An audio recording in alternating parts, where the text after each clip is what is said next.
सागर, सूर्य और चंद्रमा की तरह चंचल, चमकती और मदहोश कर देने वाली मतवाली प्रेम कहानी है चंद्रकांता।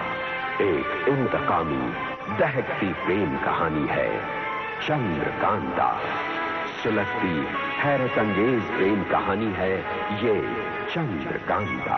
अपने बहते खून से शव्या पंडित जगन्नाथ के लिए मंदिर की पवित्र फर्श पर ये आखिरी इबारत अंकित करती है। होनी प्रबल होती है। शव्या कहना कुछ और चाहती थी, लेकिन उसके हाथों ने इत्तेफाक से कातिल का अहम नाम मिटाकर कह दिया कुछ और। नतीजा, शनि के बजाय पंडित जगन्नाथ के खिलाफ चीखता है शव्या के खून से लिखा ये आखिरी बयान। पंडित जगन्नाथ। ये कठोर इत्तेफाक था, लेकिन इस वक्त सारे सबूतों ने पंडित जगन्नाथ पर निशाना साध दिया।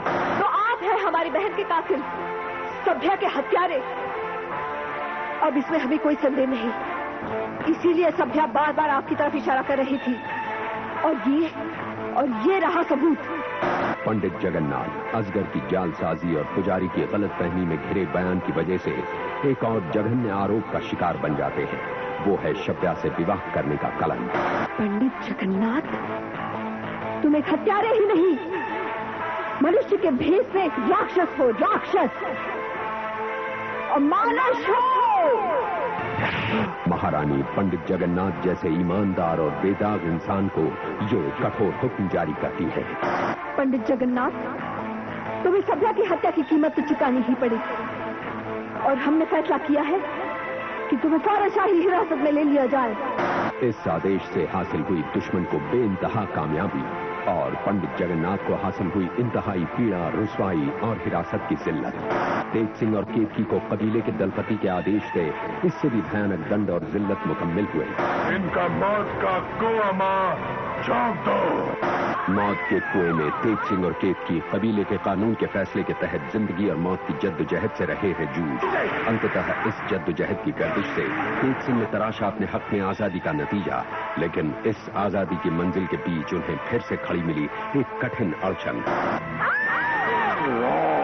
दलपति देवता, तुम फिर भागने का कोशिश किया, हिम्मत किया। दलपति देवता से ऐसा हिम्मत मुनासिब नहीं। लेकिन किस्मत ने इस बार तेज सिंह और केतकी का दिया साथ।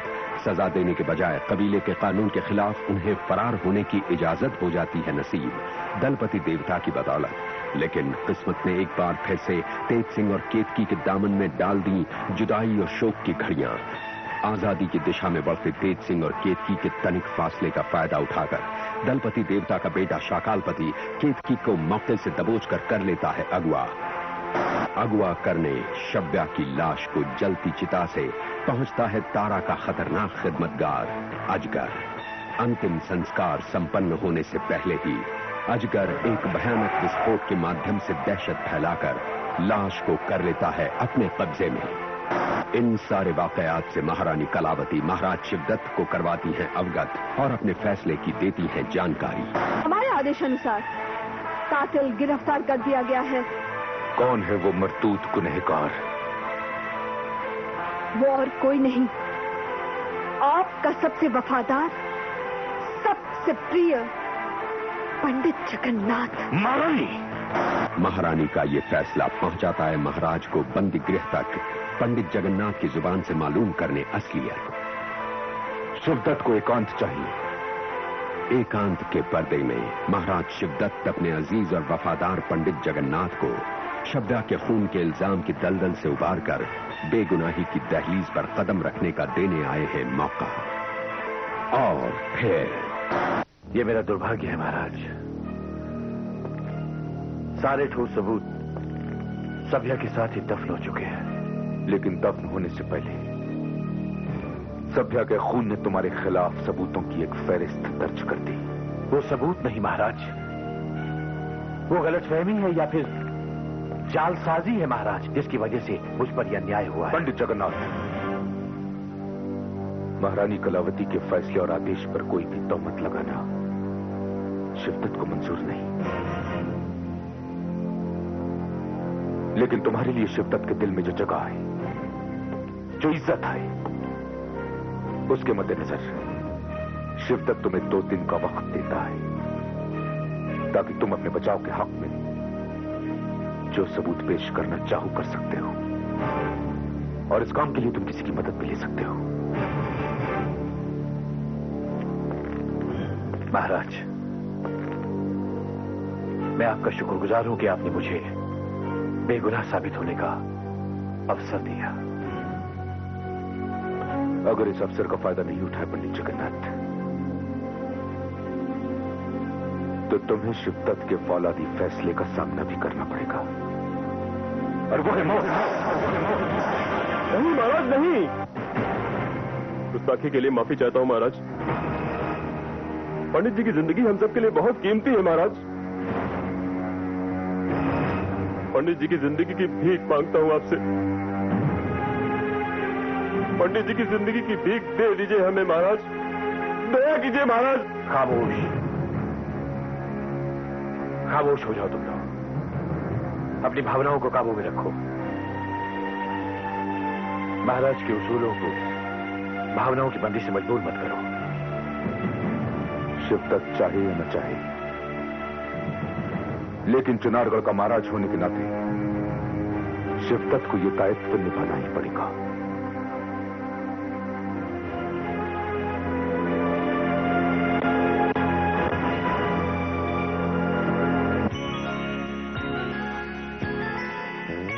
चंद्रकांता की कहानी ये माना है पुरानी। नौगढ़ विजयगढ़ में थी तकरार, नौगढ़ कथा जो राजकुमार चंद्रकांता से करता था प्यार, चंद्रकांता से करता था प्यार। शनि प्रतिघात के लिए आया।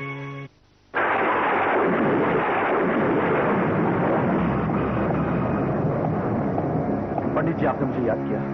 हाँ पन्ना, बंदीगृह में तो यहां मुझे कोई समाचार मिलता ही नहीं है। बद्रीनाथ तेज सिंह को गिरफ्तार करने गए थे, उनका कोई समाचार? जी नहीं, अभी तक तो कोई समाचार नहीं है। पन्ना, मेरी गिरफ्तारी के बाद विरोधियों के हौसले बहुत बुलंद हो गए हैं। बद्रीनाथ यहां पर है नहीं और मैं निष्क्रिय हूं। ऐसे में तुम्हारी जिम्मेदारी बहुत बढ़ जाती है। इस बात का एहसास मुझे है पंडित जी। तुम्हें तारा की हर कार्रवाई पर नजर रखनी होगी। और एक बात जी,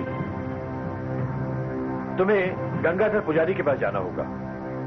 उसने महारानी के सामने गलत बयानी दी है कि मैंने सभ्या के साथ गंधर्व विवाह किया था।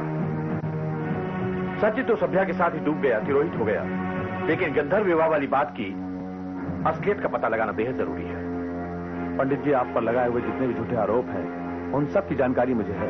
इसीलिए झूठे आरोपों की श्रृंखला का टूटना बेहद जरूरी है। एक कड़ी टूटेगी तो इल्जामों की जंजीर अपने आप बिखर जाएगी। पंडित जी, मैं इस झूठ और फरेब की जंजीर को तोड़ने की पूरी कोशिश करूंगा। एक बात का ध्यान रखना, बद्री की गैरहाजिरी में जालसाजी के इस जाल को काटना आसान नहीं होगा। केवल एक ही आदमी बद्री की जगह ले सकता है, और वो है मेरा भाई शनि। लेकिन उसका पता ही नहीं। मैं मालूम करता हूं पंडित जी। पन्ना, भाई होने के नाते ऐसे कठिन समय में उसे मेरा साथ देना चाहिए था, और वो मुझसे मिलने तक नहीं आया।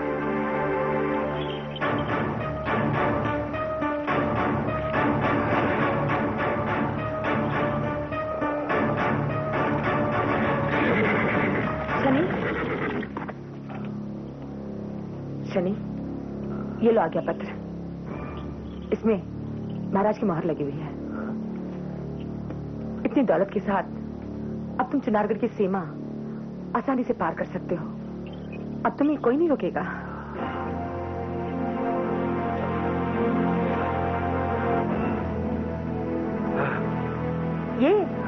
ये सब तारा की करामात है। ये आज्ञा पत्र तारा ने तुम्हारे लिए खास तौर पर तैयार किया है। शनि, तुम्हें अलविदा कहते हुए अच्छा तो नहीं लग रहा है, मगर क्या करें, तुम्हारा जाना बहुत जरूरी है। हाँ, मगर जाने से पहले तुम्हें एक खुशखबरी सुनाना चाहती हूँ।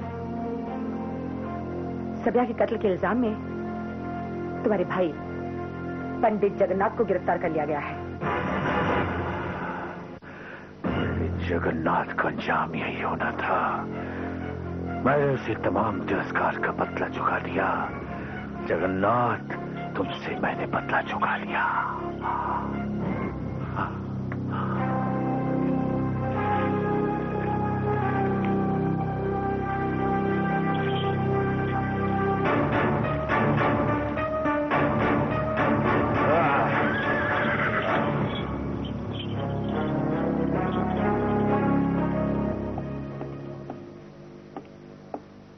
पंडित जी, शनि अपने कक्ष में नहीं है। शनि अपने कक्ष में नहीं? हाँ, उसका कक्ष बिल्कुल खाली पड़ा है। खाली पड़ा है? लेकिन उसके कक्ष से ये छोटा सा संदूक प्राप्त हुआ है। ये संदूक क्या हो सकता है इसमें? क्या पंडित जी? पन्नालाल, इसमें कुछ ऐसी वस्तु है जो मेरी दृष्टि में बहुत महत्वपूर्ण है। तुम फौरन उस पुजारी के पास जाओ। जो आज्ञा।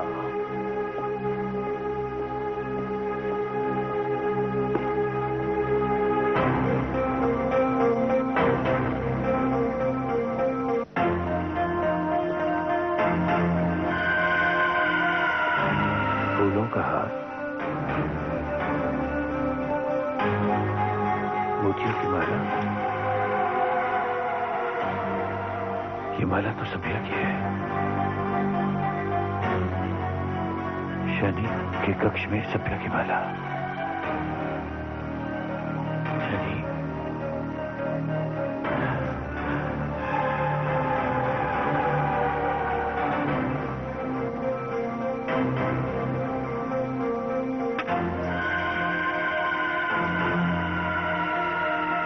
रानी की खास मोहरें।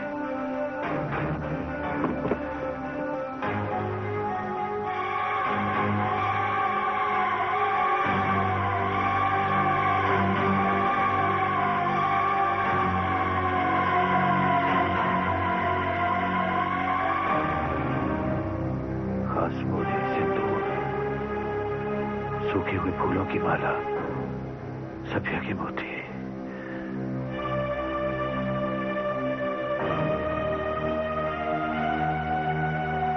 हर घटना और हर वस्तु चीख चीख कर मेरे हर प्रश्न का उत्तर दे रही है। ये कह रही है कि शनि ने सभ्या के साथ धोखा किया है।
मैं सभ्या के कत्ल का जुर्म कबूल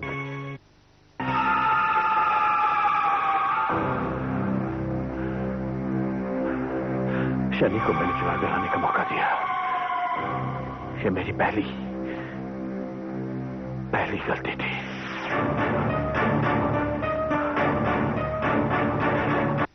शनि मेरे भाई, इतने वर्षों बाद आखिर तुझे अपने भाई की याद आई गई। उस पुरानी तकरार, उस गलतफहमी और रंजिश को भुलाकर मेरे गले से लग जा। शनि, मैंने उस भावना को गलत समझा।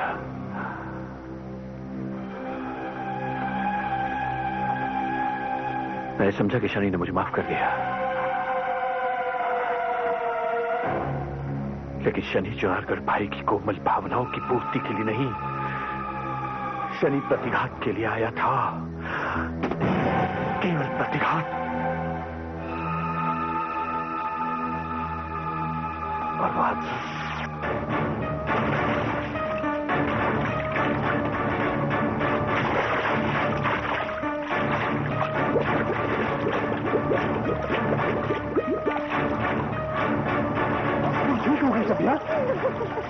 तुम्हारी शक्ति वापस आ गई तो इस कातिलाना जद्दोजहद का कारण तुम हो शनि।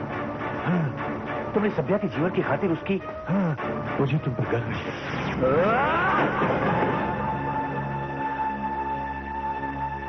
शनि ने सभ्या की जान नहीं बचाई, उस पर कातिलाना हमला किया था। मेरा विश्वास विकेंद्रित था। ये मेरी गलती थी, दूसरी गलती।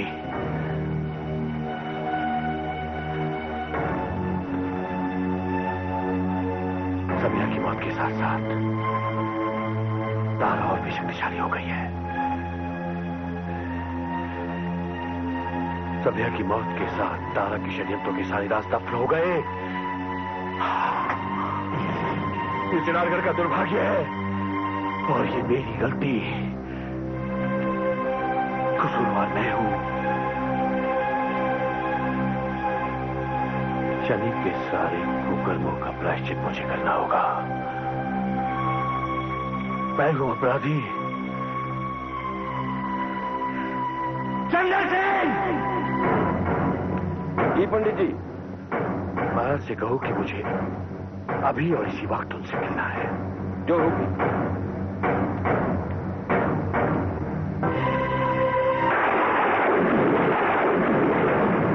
पंडित जगन्नाथ को हाजिर होने की इजाजत है। जो आज्ञा।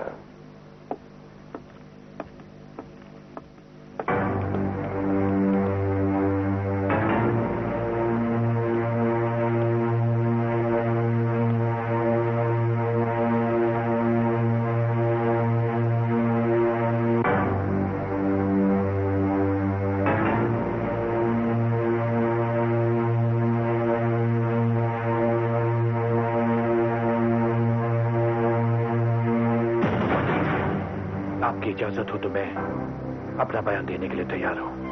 शिवदत्त को इस बात पर ताज्जुब नहीं है कि तुम्हें दी गई 2 दिन की मोहलत से पहले ही तुम अपनी बेगुनाही का बयान देने आए। अब शिवदत्त को तुम्हारी मौत का यह फौलादी फैसला नहीं लेना पड़ेगा पंडित, क्योंकि तुम्हारी ये जिंदगी चुनारगढ़ के लिए बहुत कीमती है। कीमती नहीं, निसंदेह जरूरी भी। सबूत पेश करो। सबूत आपके सामने खड़ा है महाराज।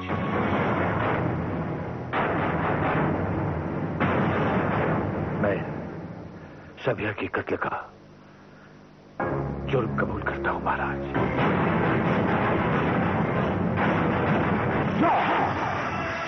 तुमने शिवदत्त के विश्वास को खंडित करने का जुर्म किया है पंडित जगन्नाथ। महाराज, मैं कसूरवार हूं। क्या तुम्हें इस बात का एहसास नहीं कि तुमने अपने जुर्म को कबूल करके अपनी ही मौत को दावत दे दी? जी महाराज। पंडित जगन्नाथ, खुद को कसूरवार मानकर तुम इंसाफ के जमीर पर दस्तक दे रहे हो। शिवदत्त के सामने अपने जुर्म का इकबाल करने का अंजाम समझते हो, चलते हो। जी महाराज। शिवदत्त के सामने इस इकबाल या बयान के बाद किसी गवाह की जरूरत नहीं होगी। और तब क्या तुम्हें मालूम है पंडित जगन्नाथ कि कानून के सख्त कदमों को शिवदत्त भी थाम नहीं पाएगा? महाराज, आपके इस कानून का सख्त से सख्त वार भी मुझे मंजूर है, क्योंकि मैं कसूरवार हूं। पंडित जगन्नाथ, तुम झूठ बोल रहे हो। झूठ बोल रहे हो तुम। महाराज, तुमने शिवदत्त के विश्वास को खंडित किया है। तुमने शिद्दत के यकीन पर चोट की है, तुमने शिद्दत के एतबार की तौहीन की है पंडित। शिद्दत ये जानना चाहता है पंडित कि आखिर वो तुम्हारी कौन सी मजबूरी है जो शिद्दत की जज्बातों की बेकदरी करके तुम्हें जिद की हदों तक धकेल रही है। क्यों पंडित, आखिर क्यों? इसके बावजूद पंडित शिद्दत ये मानने से इनकार करता है कि तुमने सभ्य का कत्ल किया है। और सुनाइए खामोशी से भरी हुई गुस्ताखी। अगर ऐसी गुस्ताखी करने वाला कोई और होता ना पंडित, तो वो अभी तक जिंदा नहीं रहता। चले जाओ पंडित, चले जाओ।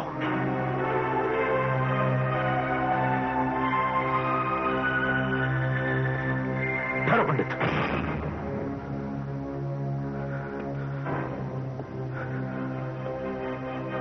शिद्दत तुम्हें एक और मोहलत देता है।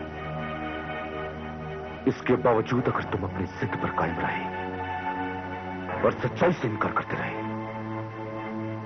तो कल दरबार में तुम्हारा पाप नहीं बल्कि तुम्हारे झूठ को सूली पर चढ़ा दिया जाएगा। तुम जा सकते हो।